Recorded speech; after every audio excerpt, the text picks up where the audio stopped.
Ni mwanamke gani atakuwa mzuri mpaka mwisho? Ni mwanaume gani atakuwa mzuri mpaka mwisho? Ni mtoto gani atakuwa mzuri mpaka mwisho?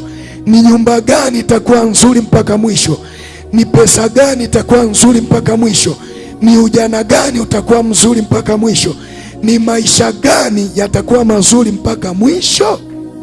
Ukifikiria utata wa maisha haya, anachoka sana, anachoka. Yaani mpaka ukiangalia mambo unasema hapana.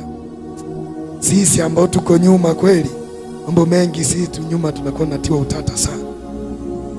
Tunakuwa natiwa utata sana kwamba, lakini pamoja na utata wote huo tunaona, nadhani kwa kuwa hivi vingine vyote vina mwisho, acha kwa hivi vitu vingine vyote niende taratibu.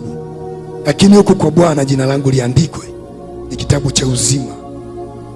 Huku jina langu likiandikwa kwenye kitabu cha uzima, takuwa na thamani mpaka mwisho, takuwa na heshima mpaka mwisho.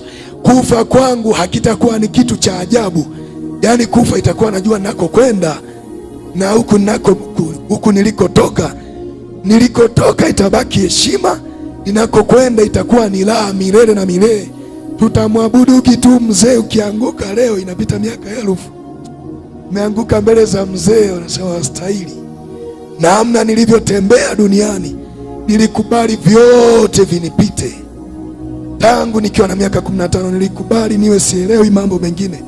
Niweko tu mbele zako, niweko tu, na nikipata chochote nifikirie kukupendeza wewe.